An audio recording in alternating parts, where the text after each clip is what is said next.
here with two very funny other stand-up comedians, Chris Allen and Kenny DeForest. Hey, guys. What's up, Hey, dude? what's up, buddy? So, Kenny, where are you right now, and what's happening in your life? Why don't we fill in the viewers as they roll in here? I am in sunny Los Angeles, California, cowering indoors, hiding for the rest of this, trying to get through this pandemic, waiting for my turn for the vaccine so I can go outside. Gotcha. And Chris Allen, where are you located? What's going on with you? Oh man, I'm actually in Columbus, Ohio, getting ready to start my weekend at the Funny Bone, man. So just trying to get these reps in before I record my album, man. But other than that, I've been doing well at home most of the time, doing the school duties as the dad, and just taking care of the family, man, and trying to take care of myself. And when and where are you recording the album? Just so everyone who's tuning in, if they got that info. Okay, I'm recording at Raleigh at Good Nights Comedy Club, April 11th, Sunday, 7 o'clock. I'm excited. It's a weird thing because I'm featuring the rest of the weekend, but then I'm headlining on Sunday. So I'm going to be doing half my act, like when I do my feature sets, and then I'm going to do the whole thing on that Sunday.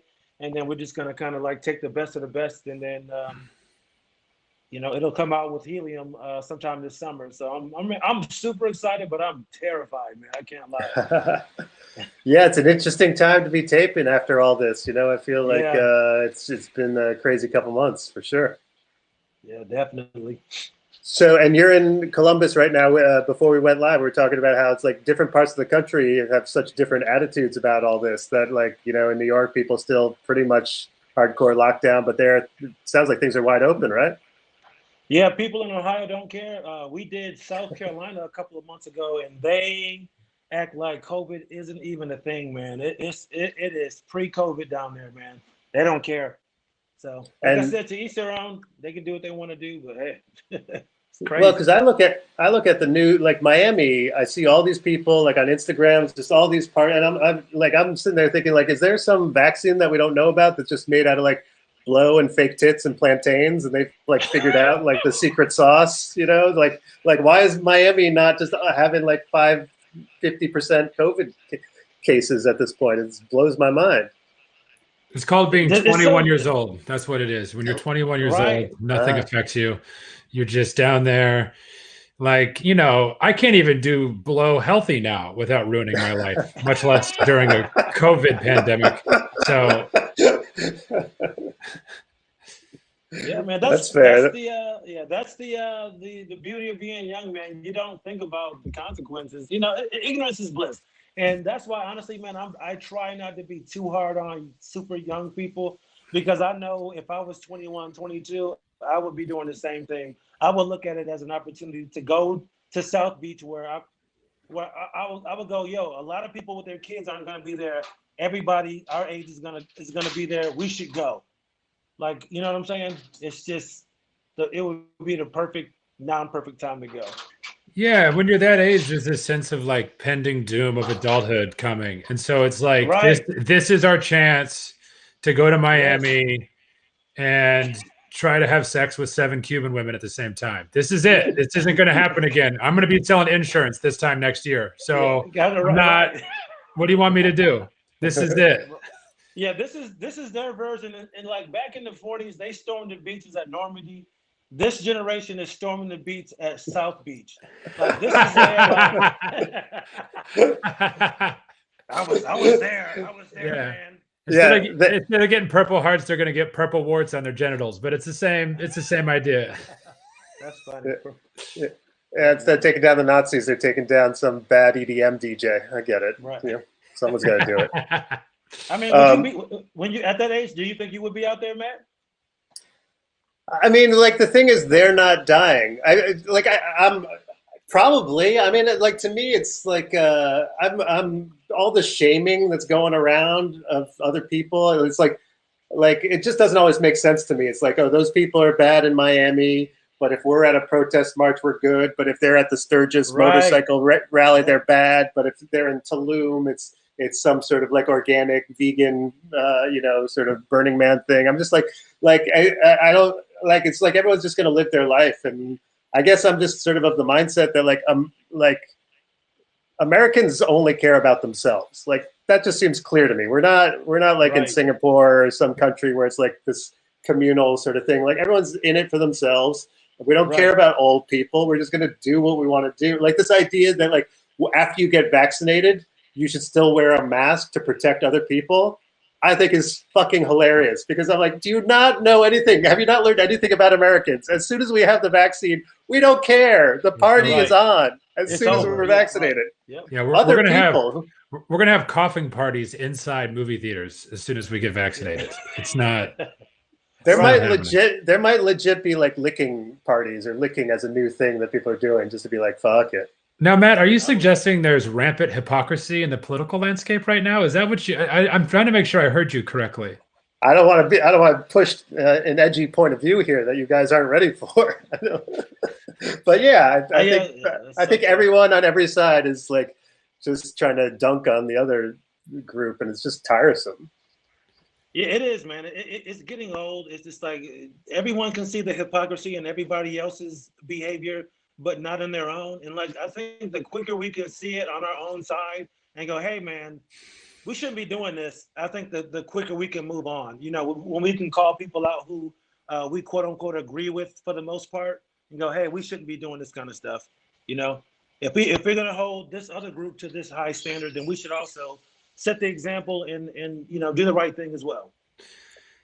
Well, and I like, not to be like comedians or on some like higher plateau, but I do think we have the advantage of like being in the room with real people and talking about like legit issues and seeing that like whatever's happened on social media with like these warring tribes is not the reality of like tonight when you're in the room in Columbus, like people will be on board for like edgy jokes and like they'll be fine Right. with it. Like, but like online, everyone's like, oh my God, I'm so offended. How dare you? It's like, yeah, you're this like extreme minority that's like offended all the time and hysterical on both sides. And most of the population is just in the middle and like being like, why are we being held hostage by like the extremists? Right. It sucks. Like, do you really think that people are upset about those Dr. Seuss books? Like, do you really No. think? No one cares, dude. I You know? like it. I didn't realize such a small percentage of the population's on Twitter, and I don't remember exactly what it is, but it's like I think like 20% at the most. And when you're on there, you think it's everybody. Right. And I was on tour the fall right before the pandemic, and I was talking about like Twitter shit, basically, just because I was using Twitter to mine for topics. And people were just looking at And me they don't like, know what they are don't you know what you're talking about. What is this? What are you talking? No, like this is crazy. I've had that too, Right. where I'm like, you know, what everyone's talking about today, and a room full of people stare at you. They're like, I have no idea what you're talking about, dude. You're like, oh, right, real life. That's where most people live. Yeah. You know, it's funny because there's so many different like little communities and worlds out there. Like, I can't remember his name right now, but there was a gamer. He has his character. I think his name was like Dr. something. I can't remember. But apparently he like cheated on his wife and he was super popular and he took his channel down and all this kind of stuff. And the only reason why I kind of even know that is because my son and I watch video games on YouTube, and I kind of like went off on this thing and started watching some like first person shooters on my own. And I'm like, if I would have never done this with my son, I would have never known that this guy even existed or that this happened. But in the video game world, like everything was on fire because this guy that everyone looked up to was getting canceled and was getting in trouble. But I'm like 99.8% of the people don't even know that this guy even exists or that this even happened. But to the people in that world, it's just everybody knows, you know? And they feel like it's like the end of the world. But it's like, dude, no one cares. No one No knows, one man. knows. No one knows. Even with comedy, like I'll talk to my mom about some stuff and she'll go, who is that? I'm like, how do you not know who Bill Burr is? But she doesn't know. The only person they do know is Sebastian Maniscalco. He's the one person I feel like every suburban dad in America is like totally on board with Sebastian. And I'm like, wow, that guy has really like permeated stuff. Anyway, hey Amanda, welcome to the chat. We got Amanda Gale here. Hi, Amanda. Can you hear us? All right, there she is. Yeah, how about this? Apparently some company, they bought a bunch of wrestling stuff, and I guess they're going through and they're gonna nix a bunch of stuff that they don't approve of, and people were getting pissed off. And a guy made a great point in this Twitter thread. He goes, They bought that material. They own it. They can do whatever they want with it. And someone goes, well, they should have done X, Y, and Z. And I go, no, dude, they bought it. That's theirs. Like, that is like if you bought a house and then someone comes in and go, hey, I don't like how you decorating this kitchen, or you really shouldn't tear this wall down. You would go, dude, this is my fucking house. I just bought it. I can do whatever I want with it. So we have to keep that in mind too. When people buy all this intellectual property, they own it. They can do whatever they want with it, like it or not. And if the fans really care, get your money together and buy it your fucking selves.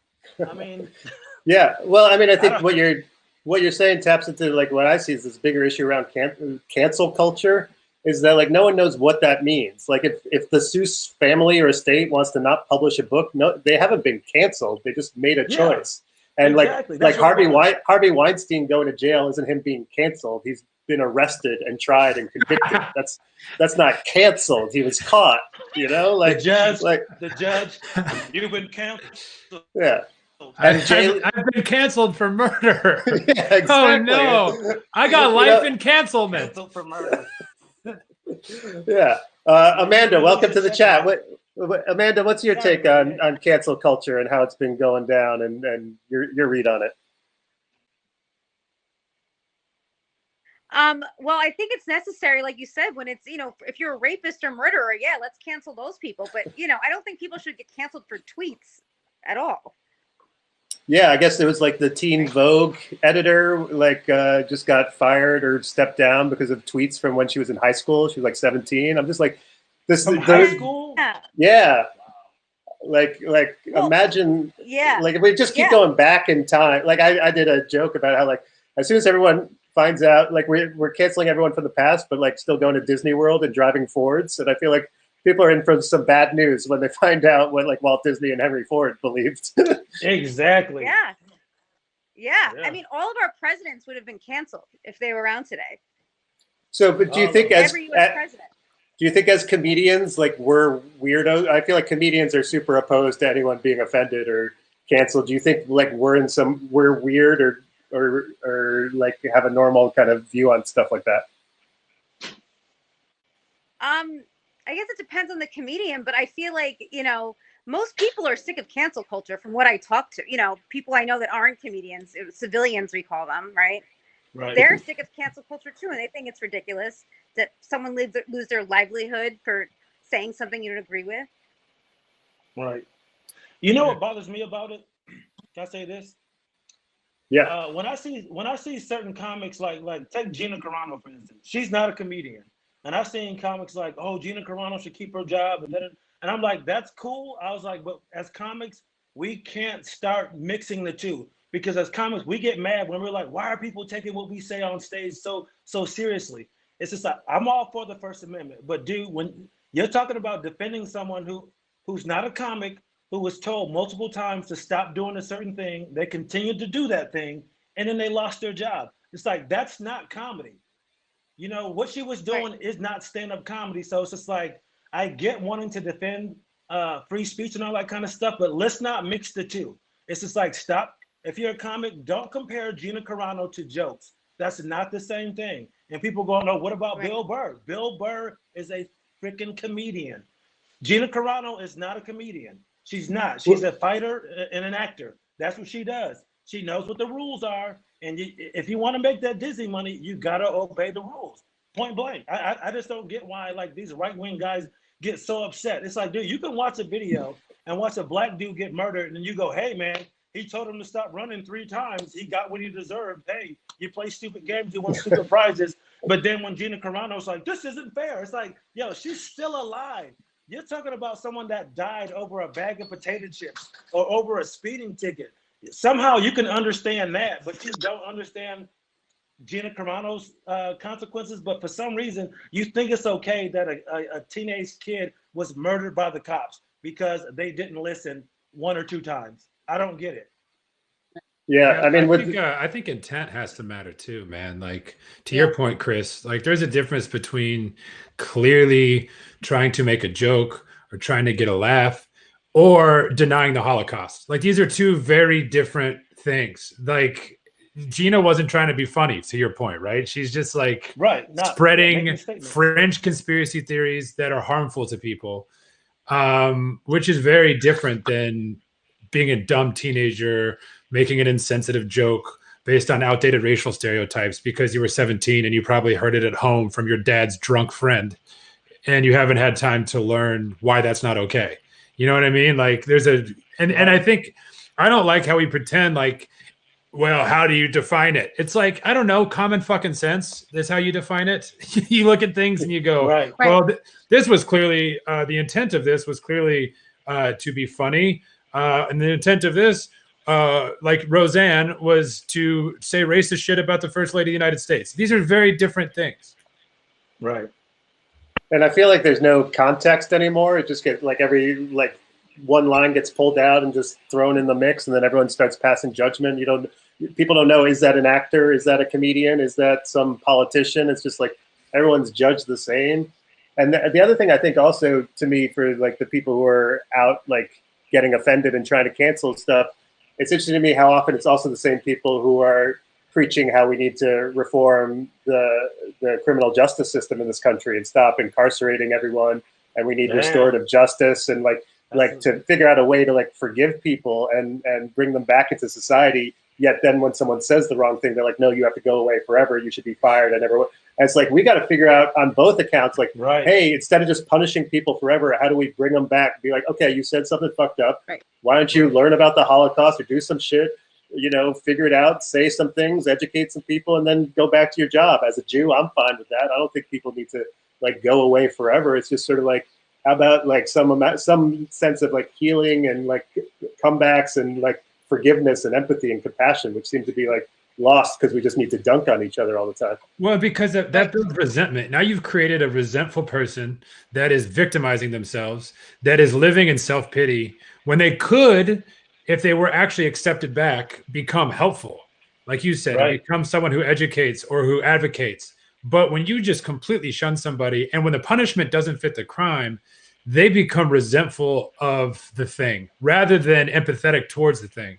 So if we're trying to build numbers and build a mass of people working together to make a better society, we need as many people on board as humanly possible. So if somebody's willing to learn and join the movement, we got to bring them in the fold, man. We can't, because if you cancel them, they're just going to go on Fox News and talk about it. And that's going to be their new career. And now they're an enemy to the cause. Right. Look at Stacey Dash. She was very hurt. She's saying it now. She was saying that she was very hurt and she was very angry. And that's exactly what she did, dude. She ran right over to Fox News and she was over there for a couple of years. And now she's just like, I'm so sorry. I was angry. I did this. I want to date black men again. Please accept me. It's just like, we knew that was phony from the get-go. You know what I mean? We knew that was phony. And I'm not saying black people can't be conservative or like Fox News or, I'm not saying that at all, but I knew the reason why she went over there is because she was hurt. And right now, if as a black person, if you go over there to that side, they're going to embrace you. It's just so funny to me too, like how people on that side will say like, oh, the left, they lift up they lift up trans people for no reason. They didn't do anything. It's just like, why the fuck did you put Stacey Dash on the news? Why? I thought you guys hated Hollywood. I thought actors and actresses didn't know anything about politics. Now here you have an actor on your news channel talking about things that aren't acting. Why is that okay? It's just like you're doing the same. Even Candace Owens, is she really bringing anything new to the Republican Party other than like, oh, she's a younger black woman that's cute and she's saying shit that you want to hear, that black people are lifting up the wrong people and black people do this. That's the only reason why you like that woman, is because she's telling you everything negative you want to hear about black people. Other than that, the moment that she stops doing that, she's gone. Where the fuck is Silk and Diamond right now? Where are they at? Gone. What happened to them? Did they say something? No, I'm just saying they're not needed anymore. What all those black right-wing pundits that were all over the news when Obama was around? You didn't see them on the news when Trump was in office, because guess what? They were like, you know what? We don't need these niggas anymore because we just needed them to say the things that we can't say about black people. They were gone. You don't see them anymore. Like what's that one lady from Utah? They had her at the RNC like 8 years ago. I haven't heard shit from that woman since then. They had her on there one time. Ben Carson, this dude gave one 10-minute speech and called he called the ACA slavery, and white Republicans creamed their jeans, and they hyped this dude up so much he ran for president. That idiot ran for president. That guy should not be in front of people. That's not his wheelhouse. And they got Candace Owens so hyped up, she's about to run for president. It's like, you were literally nobody 5 years ago. Now you think you can run the fucking country? Get out of here, man. Sorry. Oh, it's all good. Amanda, you got a take on any of this? Yeah, I mean, I think like what you said, I think that it should be council culture, not cancel culture, in terms of teaching people and educating people. You know, that's a sketch. That's because funny. You know, that's there's great. things like you like that. Okay, thank you. I probably stole it from someone. I don't remember who, but I'll get back to you. But I don't know if you guys watched The Bachelor, The Bachelorette. Do you guys? None of you guys watch that? I'm oh, sure, right? Absolutely. No. Okay. There's one of the. Oh, you do? Okay. The Bachelorette. There was someone on The Bachelorette that went to an antebellum party, not knowing the connotation of an antebellum party, and supposedly that's a very popular thing to do down south. And she was going to get canceled, and not knowing. But then when she was educated, like I thought. People may not know the connotation of those kind of parties. You know what I'm trying to say? Like, so I think that she should be educated about it and not be shunned and not have an income because she went to a party not understanding the racial history behind an antebellum party. And to your point, Amanda, to your point too, like I think about this a lot with old tweets and shit. Like people act like we're all born with the full context of human suffering already in our head. That's right. Like so much of what makes things offensive is historical context. And if you're white and you go to a mostly white school, you gloss over so much of that shit. And it's unfortunate, but it's true. You gloss over it and you don't know. There's a reason white kids keep doing blackface on Halloween when they're 18 years old, because they probably went to a mostly white school that didn't teach them about minstrel shows and didn't teach them about all the shit that makes that deeply offensive. There's nothing inherently offensive about putting brown paint on your face. It's the historical context that goes with it that so many white people aren't properly taught. So you don't cancel that kid. You teach him that was a mistake, and you explain why. And I guarantee you most of the people would be like, oh my God, what? I feel so terrible. Not all of them. There's probably some kids out there that are just racist and don't care, of course. But yeah, I don't know. It's just like, we're not born with the full context of history in our head. Sorry, man. I didn't mean to cut you off. That was a good point. No. Agreed. It's a process of learning of what is insensitive to different cultures that have been oppressed. So let me ask you this, because Jay Leno just came out and apologized for Asian jokes that, I don't know if it was like one Asian joke or his entire like decades of just doing Asian jokes about like Asian people eating dogs or something like that. And I'm curious, like, what's your reaction to specifically him apologizing for that, but in general, comedians apologizing for jokes, and especially ones that may have shifted over time? You know, if he was apologizing for jokes he did years ago, I'm curious how you think about that. Me? Are you asking me? Or anyone. Anyone? I mean, yeah, apologize. It just like, I don't know if you remember this, but remember Dane Cook? I don't know if you guys remember back in the 90s, the late 90s, when I was in middle school, we used to say this phrase. We used to always say, we used to call things gay. Not right, was not good. You shouldn't, bad connotation, but you learn to the grapevine that that's not a good, nice thing to say. I remember Dane Cook would say jokes and would call using the word "that's so gay," and in the 90s when people didn't realize that was an offensive thing to say, and he since apologized, which I think is fair. I think that you should apologize knowing now what you know. So I do think that he should apologize understanding what he knows culturally now. Chris, what do you think? Yeah, I don't see anything wrong with that, especially if you truly have a change of heart. You go, hey man, my bad about that. I know we had a good laugh about it, but yeah, looking back, that wasn't cool. But yeah, it really, to me, it really just depends on the your true intent. Like if you really mean it, and if it, yeah, I don't see anything wrong with that. But if you want to just apologize just to get back in the graces of people, that's one thing. But if you're like, that was pretty shitty, I shouldn't have been doing that. I don't think there's anything wrong with that. And I don't think people should jump down their throat and go, "Oh, what are you doing apologizing?" Hey, man, if they really feel that, let them do that, you know. And if not, if they don't want to apologize, I can also see someone going like, you know what, that was 25 years ago, 30 years ago, 15. I'm not apologizing for that. No one has said anything to me. I don't feel the need, or like I can donate money or I can donate my time, but I don't really feel the need to actually apologize for a joke. Yeah. So I see it both ways. Well, and I also like one thing about Jay Leno is it's not like he had been called out and then apologized. Like it seemed like he just kind of saw what was going on in the news. I think he was called. I think he was called out. Oh, he was called out. I think he's got a new show, something that's coming on, and then some activist group was like targeting him as like, oh, we're gonna, attack your broadcast, your sponsors or whatever. Oh, okay. So whatever that's worth. That's different. When you're apologizing to save your money, and I'll make this point too, real quick, to the point about cancel culture at large. One thing is when people lose their job and everyone applauds, the part that really rubs me the wrong way is we act like these companies are firing these people because they're benevolent. These are massive corporations. They don't give a shit about any of this. What they're trying to do is save their ad revenue. So we're sitting here applauding Viacom for saving their quarterly ad sales. Like that's ridiculous.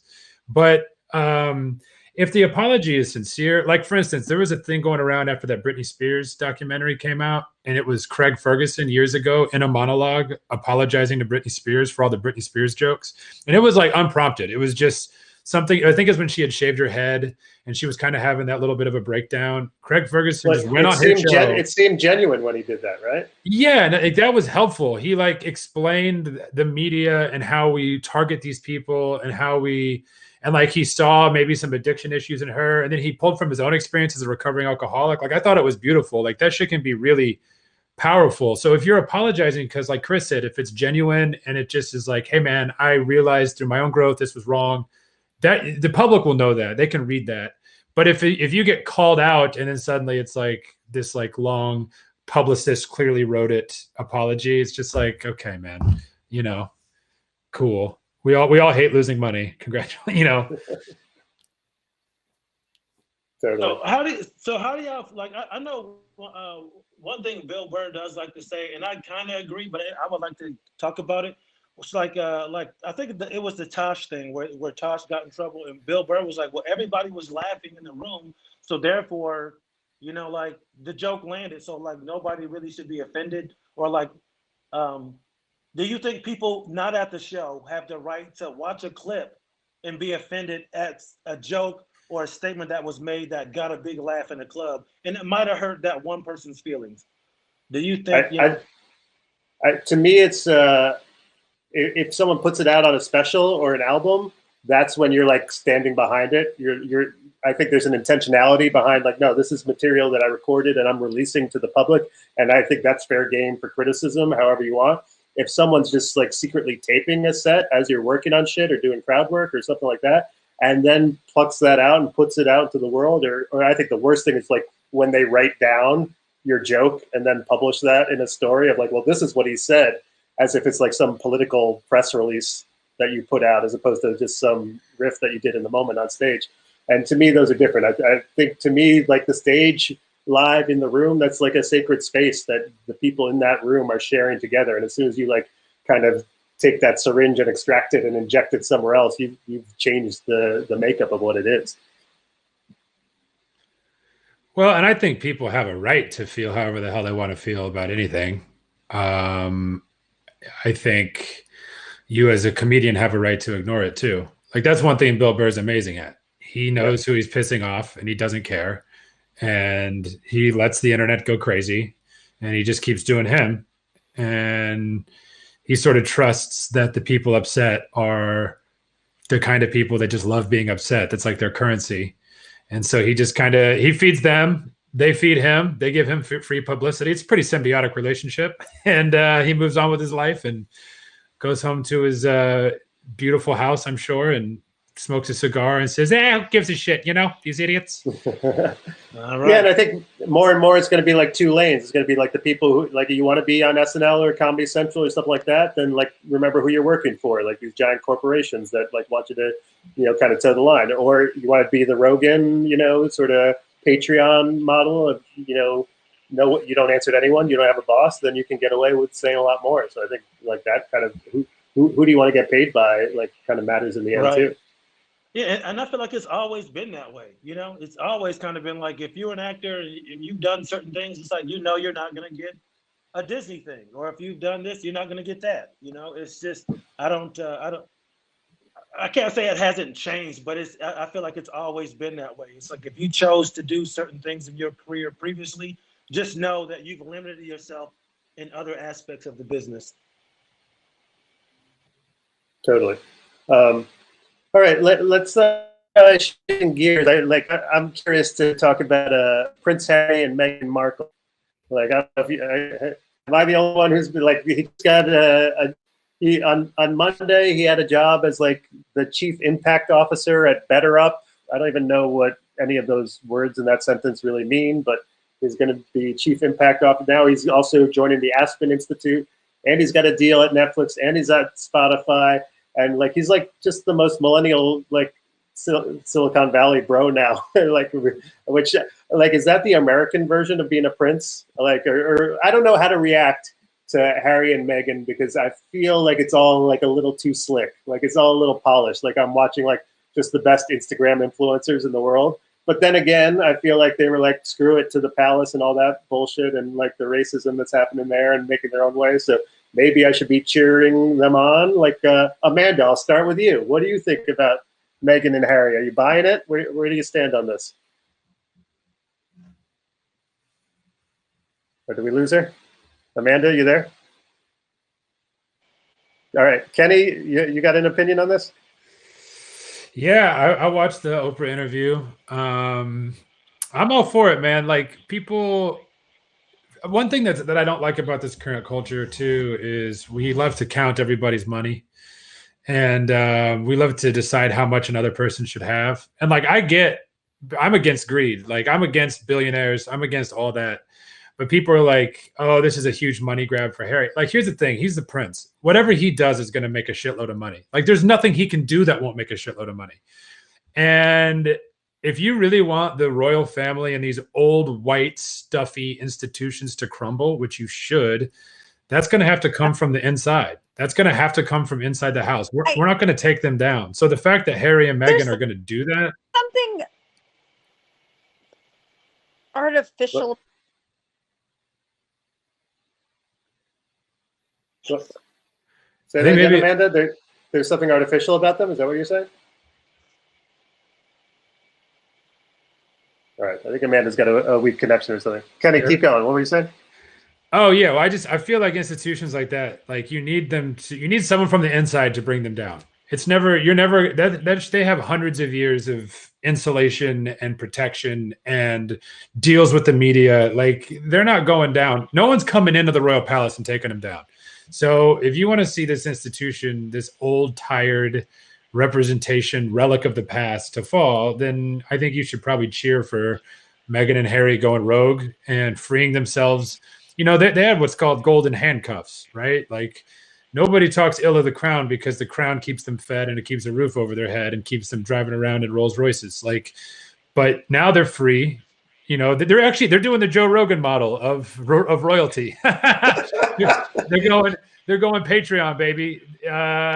And so, yeah, I mean, I think it's great, man. I think it represents a shift in culture. And I think we should be cheering a prince of England leaving the royal family over racism and sticking with his wife over this old institution and prioritizing his son's safety over his own fame and all of that and his own status and titles. I think that's all great. Chris or Amanda, you got a take on it? Amanda, she can go. Yeah, she might be having connection issues, so. Yeah, I agree with Kenny, man. I am not a fan of the pocket watching, man.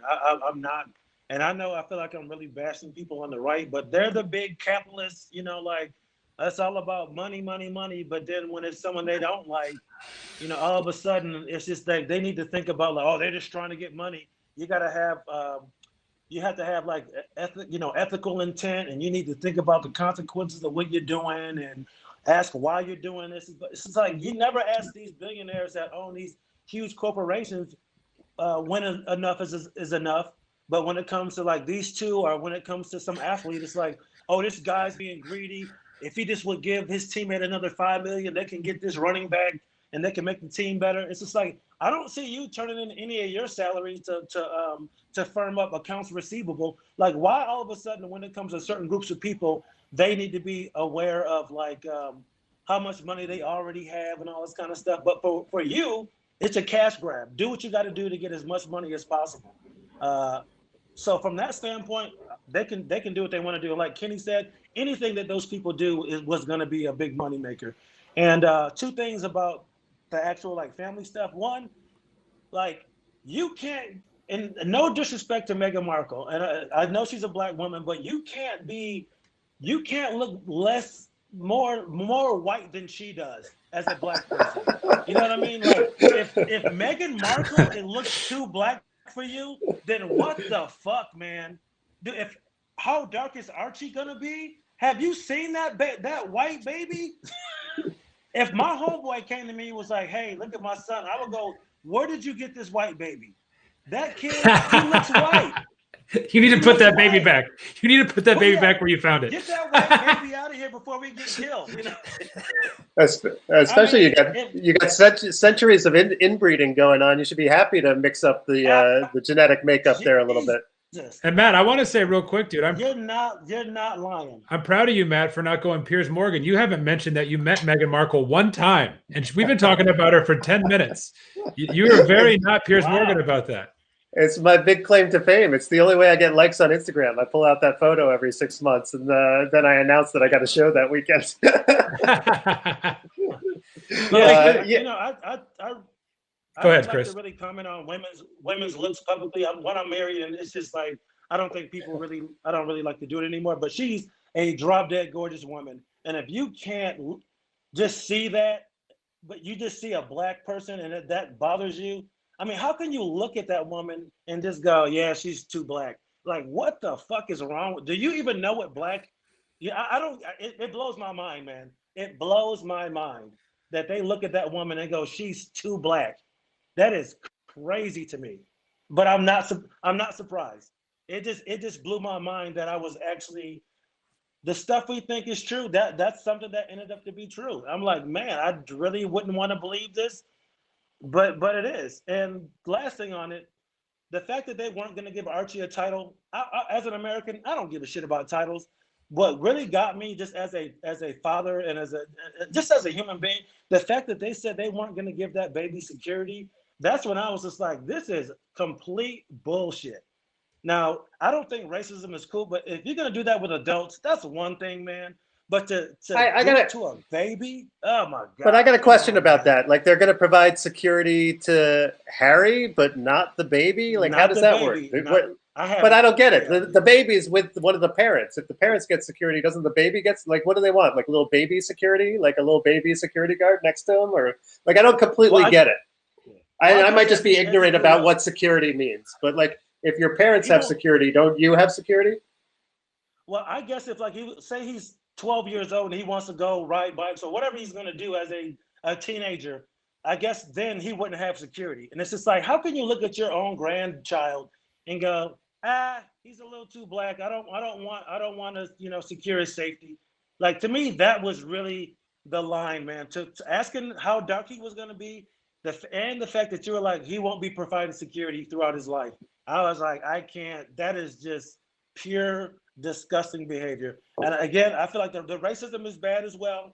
But when you do that to a baby, man, that's just another level of just discussing this to me, man. It's gross, man. And all the while, not doing anything to stop the flames of racism towards Meghan and her child from being stoked in the media.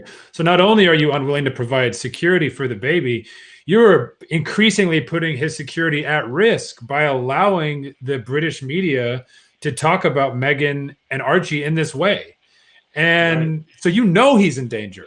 100%. There's no way you don't know that. Exactly. So they're almost implicitly being like, I hope something does happen. I don't want to take it too far, but I mean, that's the way it honestly feels. I 100% agree. They're saying, we do not give a fuck about you. That's what they're saying to that little baby. Amanda, you got a Meghan Harry take for us? Yeah, I mean, I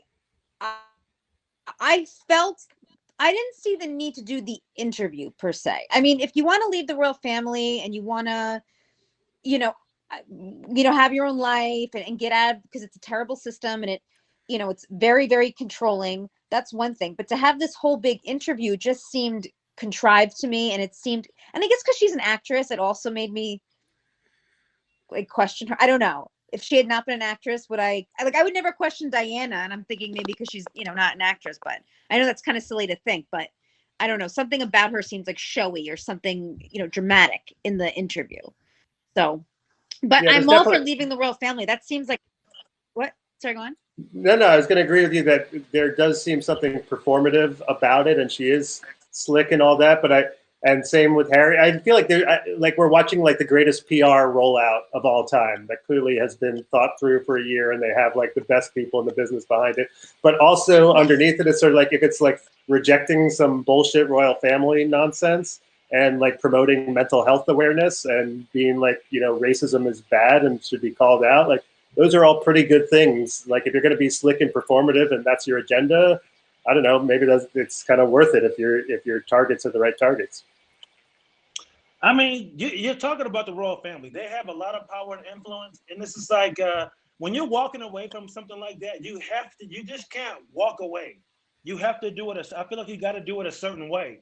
So it's kind of like if you want to do like a Facebook market deal, you're gonna do it in public because it's like I don't feel like getting murdered over this lamp. You know what I mean? They got a lot of power, dude. I don't blame them for being super public. You know what I mean? Because next thing you know, it's just like Meghan Markle and the plane went down. It's just like, oh, really? It just happened to go down, huh? It's just, dude, they're just too rich and too powerful. I think they had to be really public and open about it, man, because they can say whatever they want to say. And I'll ask this, like the whole thing of her being an actor, are we being hard on her because she's very attractive? If she looked average, would we really care? But the fact that she's hot, we're like, we need to question this because she's very good looking. I think that's what it boils down to, man. Because if she was a 4, we wouldn't be like, oh, she just wants to be on TV. She's a failed actress. I don't know, man.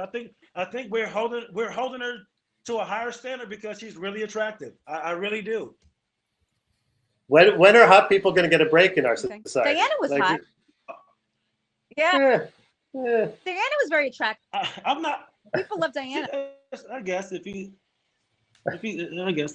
But I mean, I'm not trying to be a jerk here. But do you think that her looks play a role in it? No, I think it's the way she just seems like every theater girl I went to high school. Just like that kind of. I don't know. So you don't believe her? I don't know. I like her. Listen, I don't not like her at all. It's not. I like her. She seems. Things happen. I do. I believe it. But it seems like the intent might be for attention. And like if she wants no attention, spotlight, wouldn't she just go? Move to LA, do all these wonderful things that she wants to do? Like, why does she need to have this big interview that she's, saying some things, not saying other things? Yeah. That's what I questioned. Her. But I see what you're saying, though. Okay. Are we harder on her because like a hot woman and we're like, oh, this woman is definitely like playing it up for attention and all that? But yeah, we call her a failed. But I agree with them leaving the royal family. I think that it seems like what's going to happen now? Or is the royal family going to change? Is the royal family going to be like, oh, we see the ways we're going to like promote mental health and no. Well, also, man, it's entirely possible that years doing stand-up comedy have jaded all of us to people's intentions. You do comedy long enough, you start to be like, are they doing this for attention? Everything seems like it's for attention. So and that's what we do. Yeah. I understand your jaded. I understand your jadedness towards this. Is my point. Yeah. And I think honestly, can we blame them though? Like I hear when you're cut off from the royal family, like you're cut off. So he went from having any and everything he wanted to having nothing. So I don't know what that guy's bank account looks like.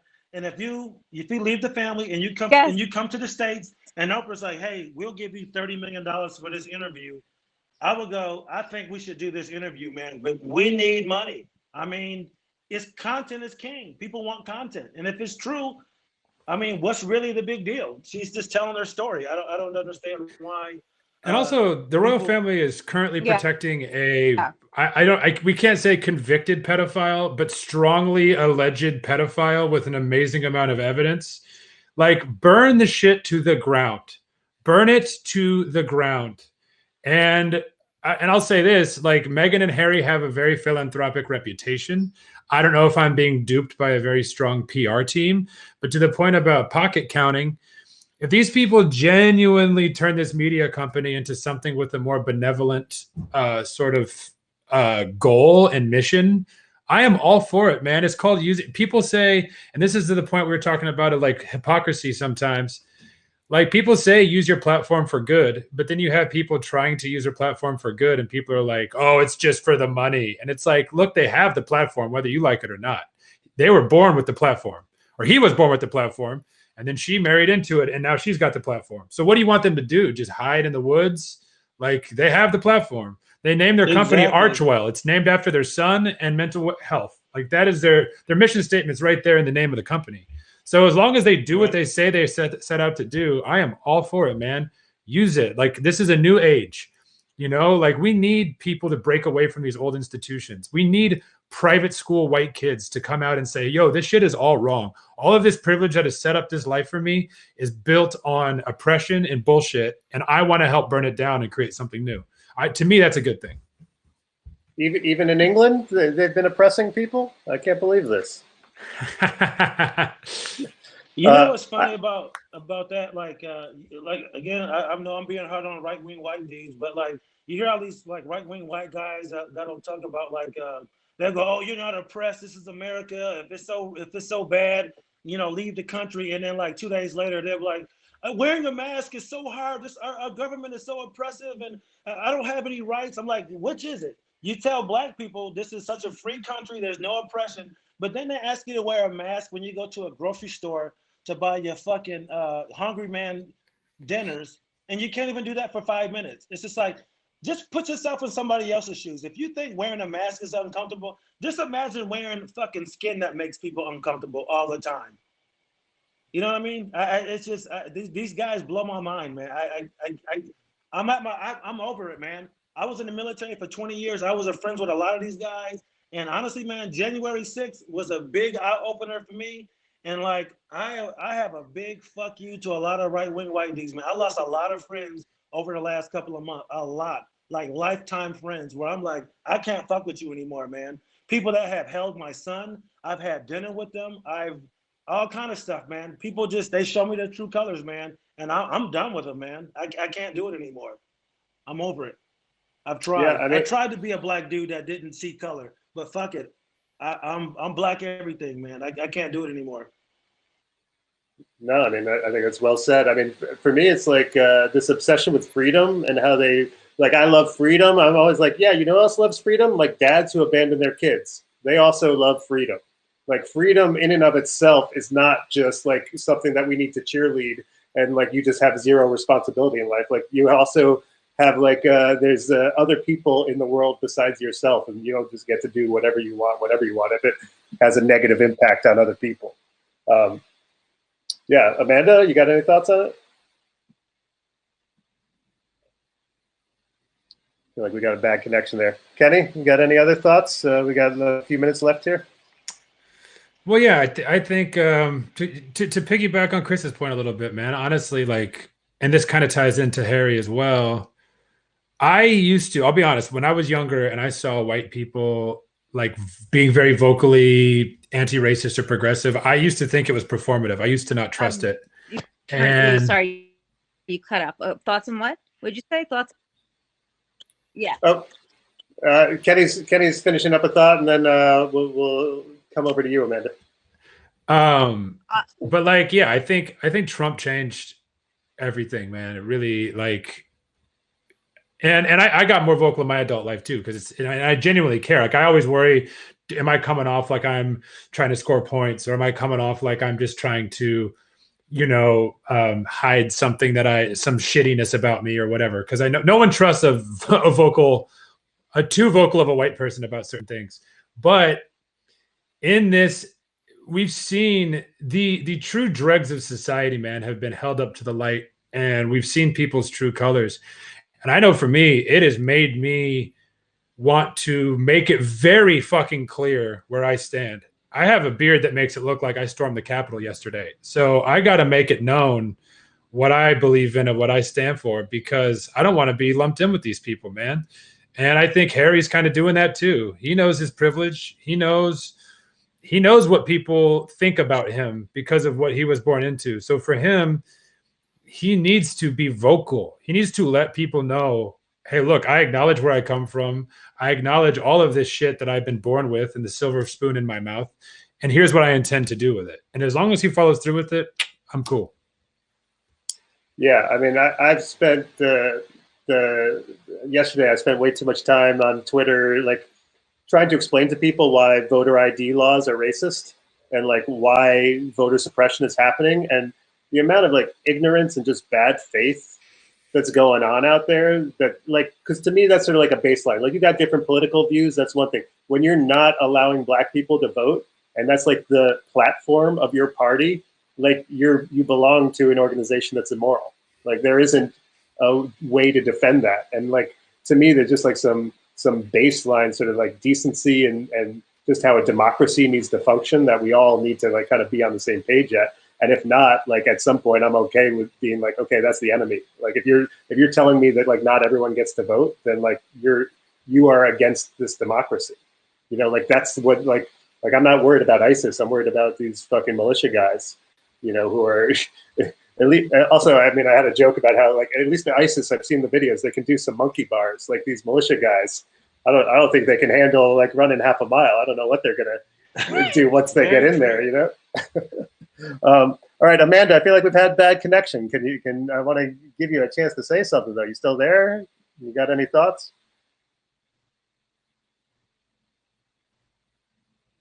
All right, I guess it's not happening. Let's give you guys a chance to plug some stuff. Chris, I know you did it at the beginning of the broadcast, but we'll tell people again where you're performing at and recording at coming up. Anything else? Okay, this weekend I'm at the Columbus Funny Bone, so if you happen to be in town, get some tickets to see Norman and I. Next week I'll be at the Comedy at the Carlson in Rochester, New York, getting prepared for my album.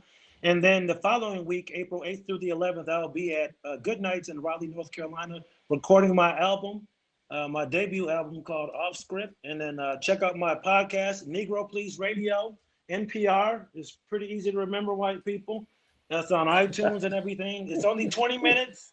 And it's just about me and my son and things that are going on in my life. So that's all I got going on. Thanks for having me. Kenny, yeah, man, you got anything to plug? Well, first of all, I'd like to shout out Chris, because I did Go Bananas last fall, the weekend after him, and people love you, Chris. Like, you always can tell how somebody did the weekend before by what the staff says. So I want to, really? I'll shout Chris out. Yeah, Go Bananas was buzzing about Chris. So as for me, man, I'm just now getting back out there. I'm trying to put together some dates. I've been marooned out here in LA. Obviously, COVID hit us harder than just about anywhere. And so my calendar dates are coming together. I have a podcast that's about to drop. We're literally going to put it out within the next probably week or so. Me and very funny comedian Joyelle Johnson. It's called Gangly and Face Ass Save the World. That's what we call each other. That's our nickname for each other. And so check that out. You can check out my website, KennyDeForest.com, and just follow me on social, man. Kenny DeForest on Twitter and on Instagram. That's 1R in DeForest. And yeah, I got an album. It's 3 years old, but I still love it. It's called Bad Dreams. Check that out. And you can watch all my stand-up on YouTube. And I think that's all my plugs, man. And just come see me live whenever we can do that again. Yeah. Thanks, guys, for joining me. I'll shout out some of the people who left comments. Randy Horton, Revolution McInnes, Jason Wallace, Joe Show. Thanks for tuning in. Pablo. My name is Matt Ruby. Joe Show. It's a good name, right? That's my buddy. Yeah. There you go. Perfect. He said Dr. Disrespect and Dude. So I don't know what that means, but maybe you get it in a way. That's the YouTuber I was talking about that got canceled for a while. Perfect. All right. There you go. Yeah, and I got a newsletter on Substack called the Rubes Letter. You can subscribe at mattruby.substack.com. And yeah, I got a podcast called Hell and Wellness. And I'm here on Haps, probably be doing more of these broadcasts. This was fun. I appreciate you guys taking the time and joining me. I feel like we had a good conversation. I appreciate it. Yeah, thanks for having me, man. It was good. Great seeing you. Great seeing you, Kenny. Yeah, You too. And Amanda Gale, we had a bad connection. Sorry about that, but check her out on social media. She's on Instagram and Twitter doing funny stuff, so check her out too. And thanks everyone for watching. I appreciate you. Have a good night. Bye. Peace. Peace.